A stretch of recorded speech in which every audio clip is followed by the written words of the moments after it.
마태복음 4장 17절입니다.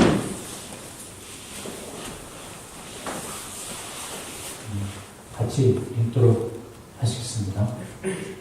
그때부터 예수께서는 내게 내가 하나님과 가까이 갔다 하고 선포하기 시작하셨다. From that time, Jesus began to preach and say, Repent, for the kingdom of heaven is at hand. 오늘은 회개, 신앙생활의 필요 충분 조건이라는 말로 여러분과 말씀을 나누도록 하겠습니다.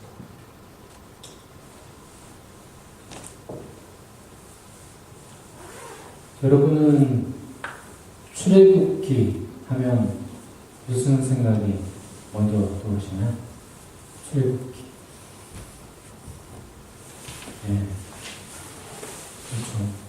저도 홍해 사건이 가장 먼저 떠오릅니다. 하나님께서 억눌린 이스라엘 백성들을 그들의 고통과 심수를 들으셨죠. 그리고 그들에게 응답하신 대표적인 사건이 바로 홍해 사건입니다. 이 사건으로 이스라엘 백성들은 이집트의 억압과 고통에서 완전히 자유로워집니다. 그리고 모세의 영도 아래 새로운 공동체를 고민하게 되죠. 그러니까 아브라함처럼 이사를 통해서 이전 세계와 단절된 것이 아니라 탈출이라는 사건을 통해서 이전 세계와 완전히 분리되고 단절된 하나의 중요한 사건이 홍해 사건이죠. 우리는 이 출애굽에서 겪었던 홍해 사건을 근원 경험이라고 부릅니다.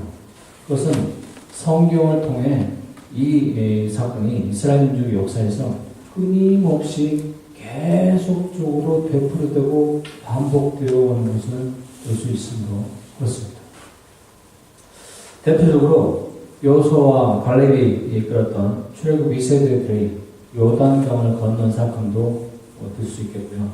또 엘리사와 엘리야의 예언사역의 승계 과정에 있었던 요단강의 도하 사건도 들 수 있겠습니다. 그리고 바벨론 포로기에서 고레스 왕의 선포에 따라 예루살렘 사람들이 돌아오잖아요. 이제 성전을 지었는데 그때 그 사람들의 이야기도 제2의 출애굽으로 불러도 손색이 없는 사건입니다. 이런 국가적인 일에 하나님께서 개입하신 것과 더불어 시편 77편과 78편 등에서 보면은 개인적인 이야기도 하나님의 개입하신 구원을 기대하는 그런 모습들을 볼 수 있습니다. 이 가운데 바벨론 포로기에서 돌아와서 성전을 지었던 사람들의 이야기와 시편 77편 통해서 개인적인 구원을 하나님께 부르짖고 있는 이야기를 잠깐 살펴보도록 하겠습니다. 여러분께서 잘 아신 대로 이스라엘은 하나님께 기도하는 제대로 된 기도자가 한 명도 없어서 멸망해 버리고 합니다. 하나님께서는 몽둥이로 바벨론이라는 나라를 들어서 쓰신 것이죠.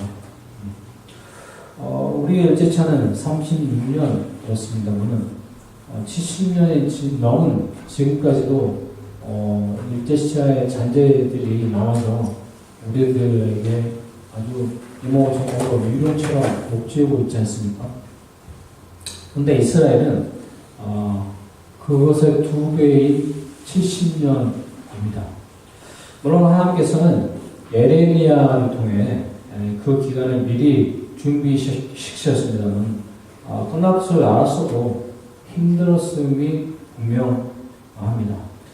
세대를 통해 고통이 계속 이어졌을 것이고 거기에 대해 울부짖고 매달렸던 이스라엘 사람들에게 하나님께서는 다니엘과 에스겔과 같은 선자를 통해서 계속 말씀을 해 주셨습니다. 그리고 이제 고레스 왕의 칙령을 통해서 집으로 돌아가라는 발표를 하시는 것이죠. 이렇게 해서 돌아올 때 이스라엘 백성은 이집트에서 나왔을 때처럼 말할 수 없는 희열을 느꼈음이 분명합니다. 그리고 이들의 귀환은 출애굽 때보다 더 축하받는 소명이 가득한 길이었습니다.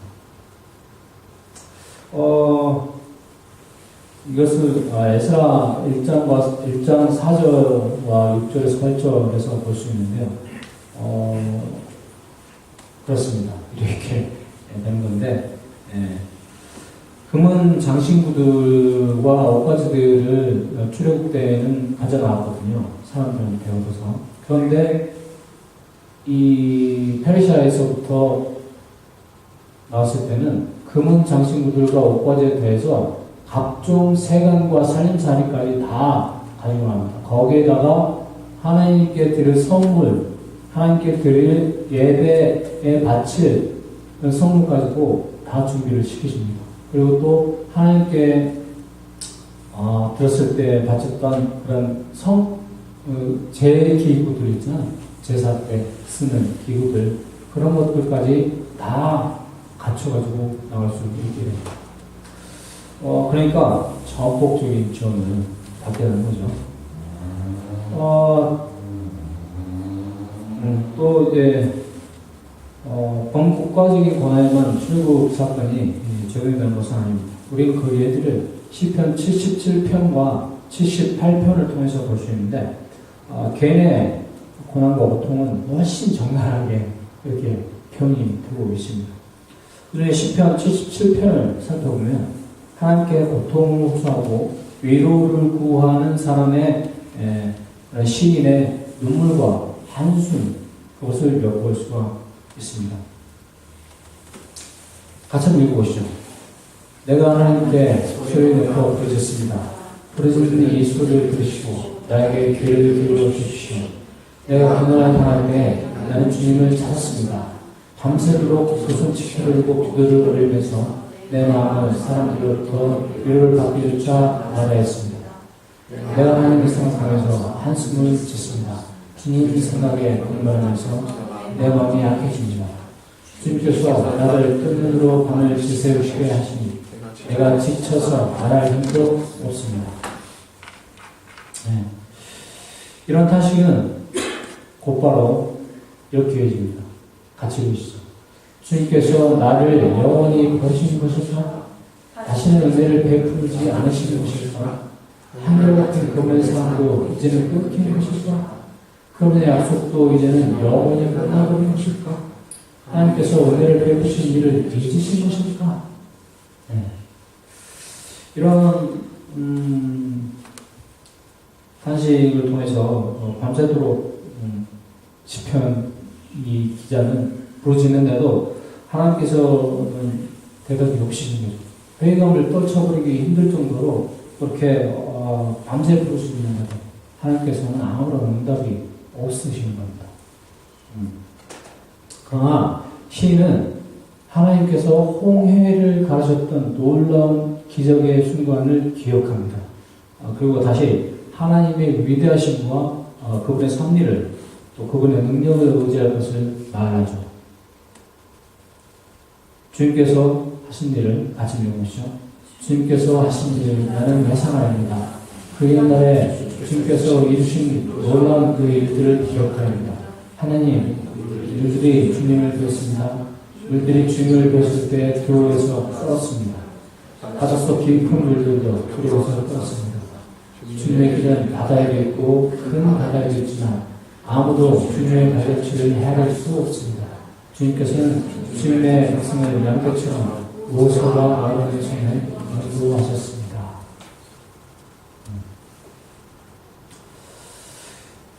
사실 근원 경험으로서의 홍해 사건은 어떻게 보면 이 억압과 고통, 또 하나님께 그런 억압과 고통받는 것을 하나님께 굉장히 이 비참한 심정을 가지고 부르셨죠. 그러고 나서 이제 하나님께서 그것을 들으셔요.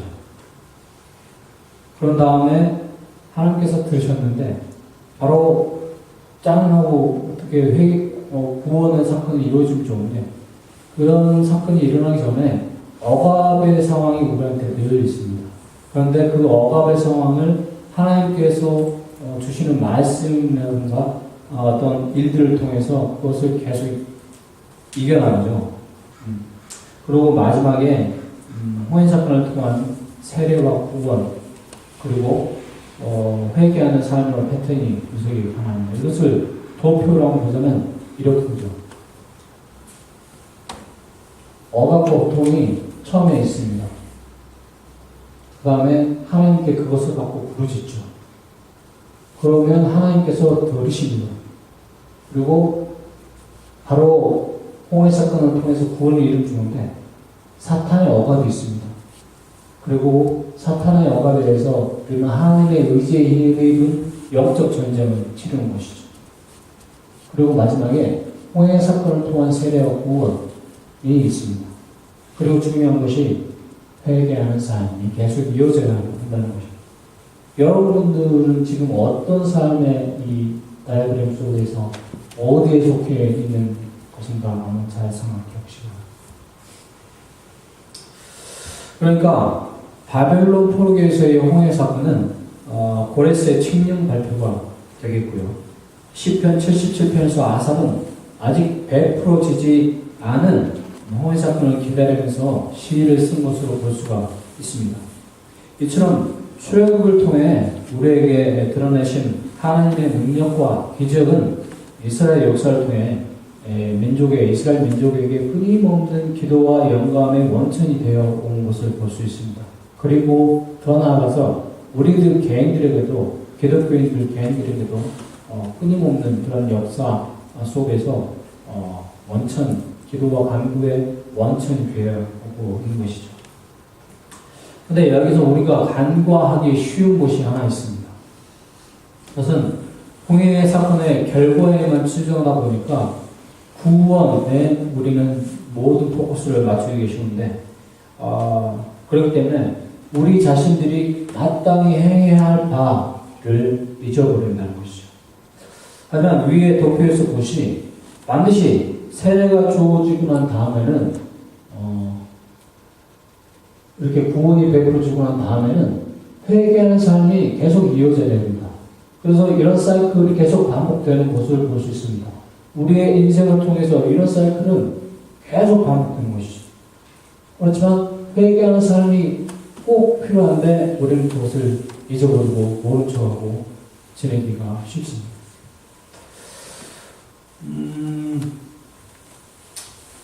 홍해 사건에서 이집트를 나올 때 하나님께서 바다를 가리시는 기적을 통해서 물세례를 베풀잖아. 이집트 사람들이. 이집트 사람들이 그냥 마른 땅을 걸어 나온 것이 아니잖아요. 바다를 갈라서 그 사이를 지나게 하시고 그런 과정에서 분명히 바닷물이 세례가 주어졌을 겁니다. 네. 그런데 구원받고 이제 회개하는 삶을 계속 살아갈 것을 전제를 하고 있는 것이죠. 그러나 며칠 지나지 않아서 이스라엘 백성은 이집트에서의 고기와 마늘과 후추를 그리워합니다. 그리고 시집 때때로 물이 없다고 불평을 합니다. 물과 먹을 것이 없다고 불평을 하는데 노예들에게 이 일을 시키기 위해서 고기를 배불리 뭐 있잖아요. 예전에 이집트에서는 그랬거든요. 사람들이 이집트를 생각할 때 그러잖아요. 우리 옛날처럼 다시 돌아왔으면 좋겠다 라고 말하는 게 이집트에서는 배불리 먹여야지. 이집트 사람들이 배불리 먹여야지 다음날 또 일을 빡세게 시킬 거 아닙니까. 그랬는데 그런 생활을 오히려 더 좋다고 그리워하는 거죠. 그것은 배고픈 자유인보다 배부른 노예가 더 낫다는 것을 보여주는 때문입니다. 또 위에서 예를 들은 바빌론 포로에서와 교환돼도 금은장신구와 각종 세관 것으로 옷가지에다가 하나님께 마치 예물까지 챙겨서 나왔습니다.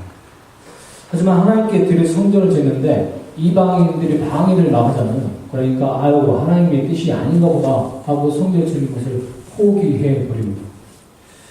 또 시편 77편의 아삽은 이제 아주 노골적으로 본인의 그런 아쉬움과 토로를 하고 있죠. 이런 사람들 모두가 출애굽 백성의 후예입니다. 그 사람들이 하늘에서 뚝 떨어진 게 아니죠. 출애굽이라는 사건을 겪어서 그다음에 또 요단강의 사건도 겪어서 다 이렇게 지금 있는 것인데 세례받은 사람으로서 견지해야 할 자세는 전혀 생각하지 않고 있습니다.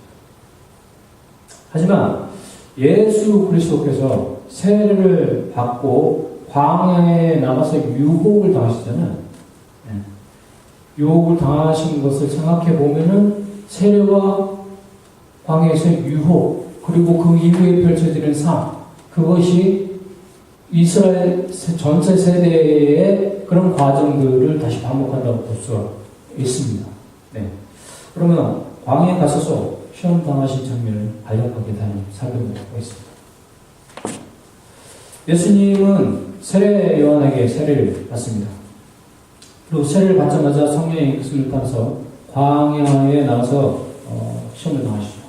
하나님의 아들인 예수님이 통과해야 할 첫 번째 방문인 셈이죠. 거기서 사탄에게 시험을 받으시는데 사탄의 유혹은 이 돌로 떡을 만들어 봐라. 돌로 한번 먹을 거, 빵 같은 것을 만들어 봐라. 그리고 성전 꼭대기에서 너 뛰어내려 봐라. 그리고 또 마지막에는 나한테 절해봐라. 라는 것이었습니다. 그런데 질문과 대답의 과정에서 우리는 이스라엘 민족의 과거와 현재 상태, 또 새 이스라엘의 본국이신 예수님의 상태를 볼 수가 있습니다.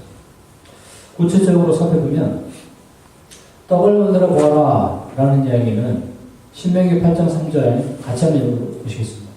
주님께서 당신들을 낮추시고 옮기시다가 당신들과 저주하고 당신들의 조상도 알지 못하는 난단을 먹으셨는데 이것은 사람의 것으로만 사는 것이 아니라 주님의 입에서 나오는 모든 말씀으로 산다는 것을 당신들에게 알려준 것이었습니다. 또 성전 꼭대기에서 뛰어내려가라 에는 당신들이 마사에서 시험한 것처럼 주 당신들의 하나님을 시험하면 안 됩니다. 또 나에게 절을 해보아라 라는 이야기는 당신들의 주 당신들의 하나님을 경외하며 그를 섬기며 그의 이름으로만 맹세하십시오 라는 것을 볼 수 있습니다.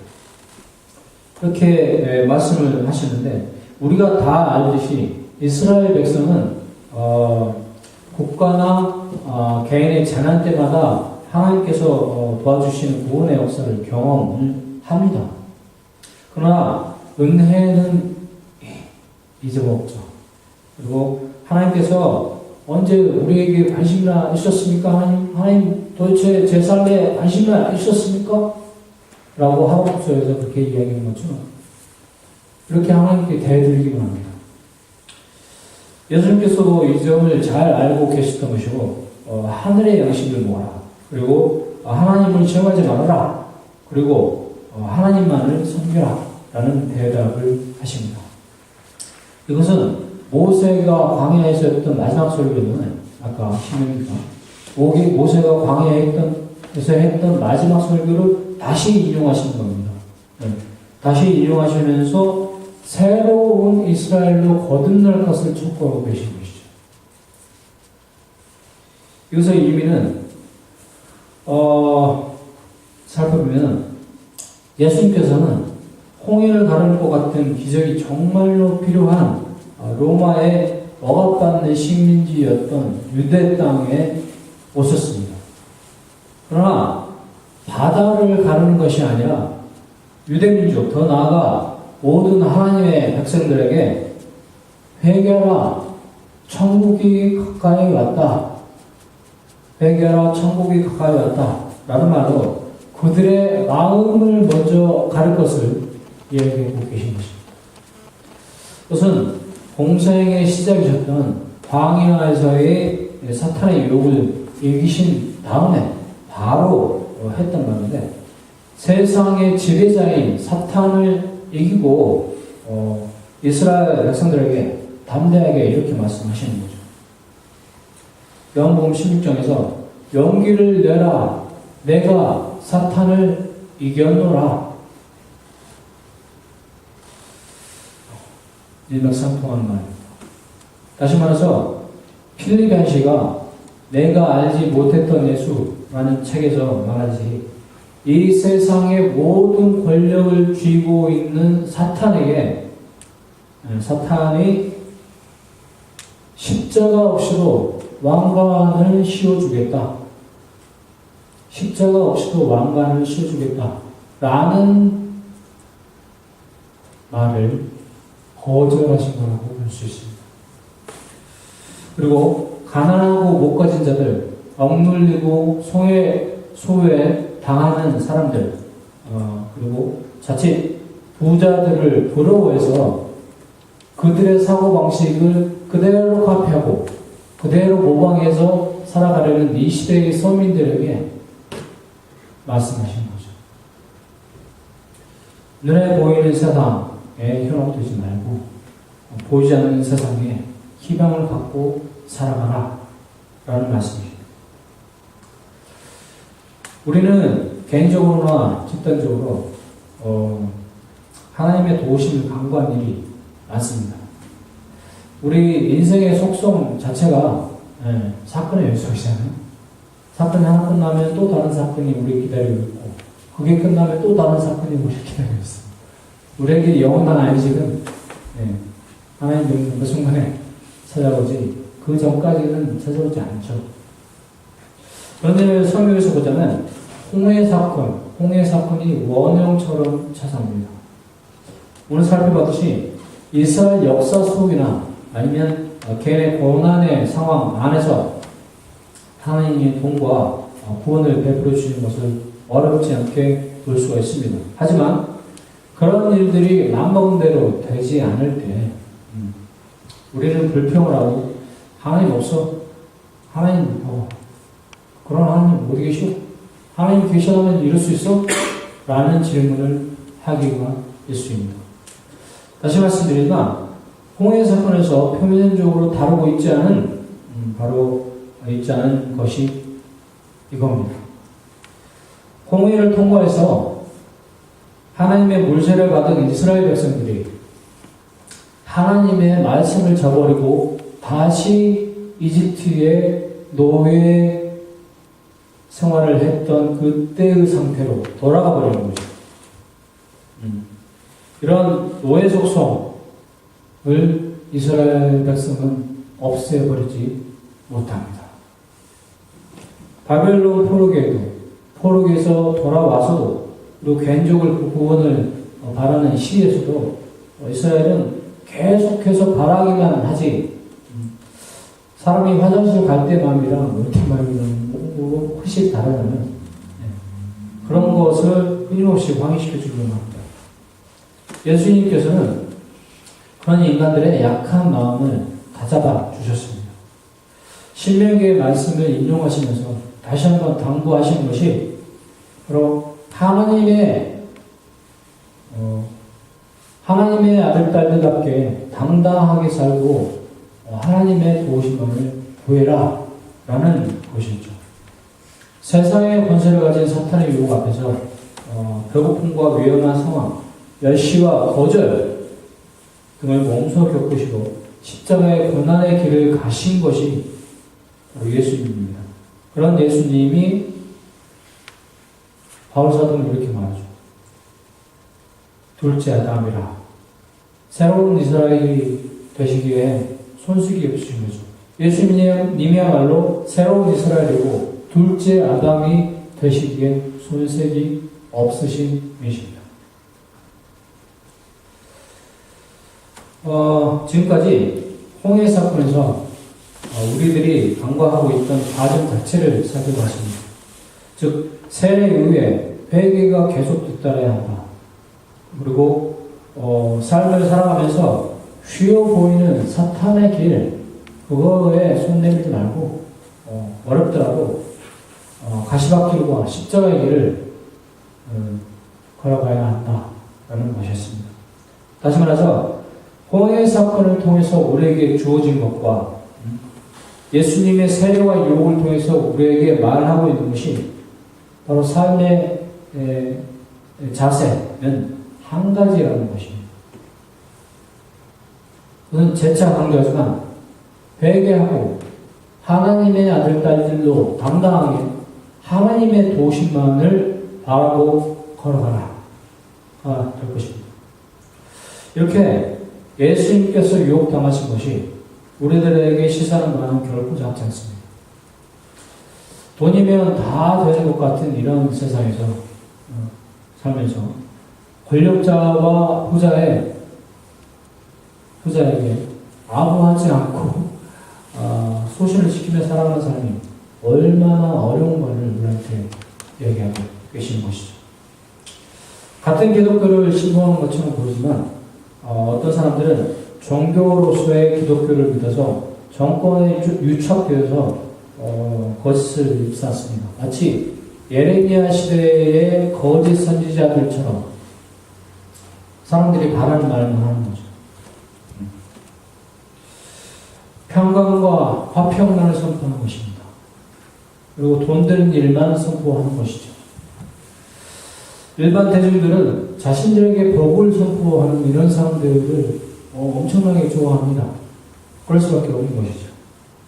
그러나 다른 이들은 신앙인으로서의 그리스도를 따르는 것입니다. 그리스도를 따른다는 것은 이 세상의 부조리함을 꼭 부조리합니다. 저는 그런 일을 할 수가 없습니다.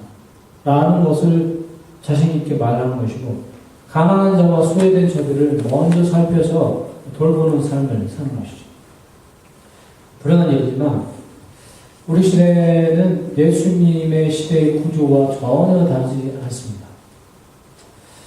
예수님께서 거절하신 사탄의 유혹을 그 후회로 자처하는 목사님들과 장로님들과 집사님들과 또 일반 성도들이 고스란히 다 받아먹고 있습니다. 너도 나도 가룟 유다가 되어서 예수님을 은30에 서로 팔아 넘기겠다고 날개를 피우는 것이 이 세상입니다. 과거에 십자가에 못 박히신 예수님께서 지금도 십자가를 지고 골고다 언덕을 걸어서 올라가고 계시는 것 같습니다. 예수님께서 세례와 유혹의 과정을 거치시고 처음 선포하셨던 복음은 회개하라. 천국이 가까이 왔다. 회개하라. 였습니다. 지금 이 말이 우리에게 필요한 것이 뭘까요? 연약하고 고집스러운 우리에게 한량없는 은혜와 자비 그리고 사랑을 베풀어 주시는 분이 예수님 맞습니다. 그런 분이 주님 맞죠. 어떻게 되면 망나갔던 저희들이 다시 돌아와서 주님의 용서를 기대하고 바라는 것도 맞습니다. 하지만 회개 없이는 어떤 용서도 자비도 은혜도 그리고 사랑도 의미가 퇴색해버리고 맙니다. 예수님께서 중풍병자를 38년 된 중풍병자를 고쳐주셨죠. 또 가난한 여인을 죄 없다고 선포하셨습니다. 그리고 그 두 사람들에게 죄를 짓고 난 모든 영혼들에게 공의하시는 말씀이 있습니다. 다시는 죄를 짓지 말아라. 그런데 예수님의 다시는 죄를 짓지 말아라 라는 그 말씀이 진짜로 죄를 짓지 마라, 죄를 짓지 말아야 한다, 죄를 짓지 마라 그렇게 강요하시는 거였을까요? 예수님은 누구보다도 사람을 잘 아십니다. 사람의 속성들을 아주 잘 알아서 사람으로부터 위로받기조차 거절하셨던 그런 분이십니다. 그런 분이 이렇게 말씀하실 때는 너희들의 연약함을 잘 알지만 너희들이 어떻게 살아가다가 또 어려운 상황을 만나서 좌절하고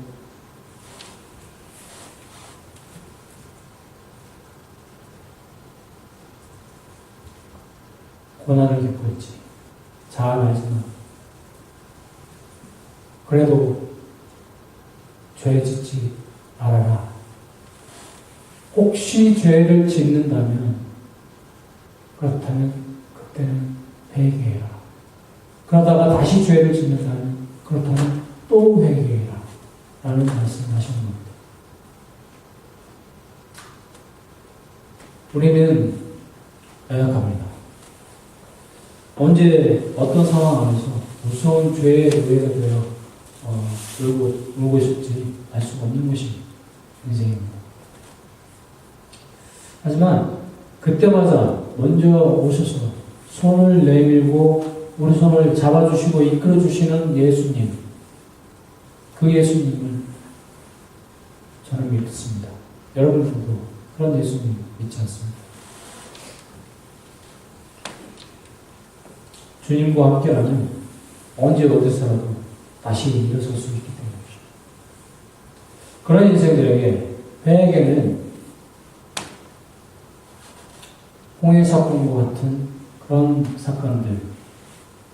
사건들을 우리가 바랄 때 필수 조건이에요. 또 멀리 보자면 우리 인생 자체가 계속되는 반복되는 서클, 홍해 사건과 같은 서클을 계속 일어날 것을 기대할 때 우리의 충분 조건이 되는 것입니다. 기도하시겠습니다.